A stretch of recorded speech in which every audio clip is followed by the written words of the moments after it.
చెప్పాడు తప్ప సంస్కారమైన చదువు వారు చదవలేదు. ఎక్కడ లేదండి, ఎక్కడ లేదు. ఉంటే అది బైబిల్లోనే ఉంది.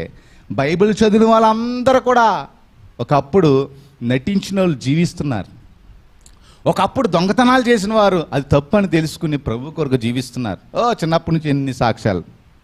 ఒకప్పుడు హత్యలు చేసిన వారు బైబిల్ చదివి జైల్లో వారి జీవితాలను మార్చుకుని, స్మగ్లర్స్, ఇవన్నీ నిత్య సత్యాలండి, ఏయో అట్టా కాదు. ఇవన్నీ కూడా ఉన్నవనుటకు రుజువు వాక్యమే. ఒక వ్యక్తి మంచి వ్యక్తి ప్రపంచంలో ఉన్నాడంటే ఆ వ్యక్తిని మార్చింది బైబిలే, ముందు వెనకాల కూడా, అందులో తిరిగే లేదు. అంత గొప్ప దేవుని వాక్యాన్ని మనం చేత పట్టుకుని ఇది నాన్న మనం ఎలా జీవిస్తున్నాం ఒకసారి ఆలోచన చేయండి. అందుకని పోస్టర్ పెట్టాము ఒకసారి, నువ్వు జన్మించకపోతే ఇంకెన్నటికీ నువ్వు జీవించలేవు. ఈ జన్మ నువ్వు జన్మించడానికి తప్ప ఈ జన్మ నువ్వు మరణించడానికి కాదు.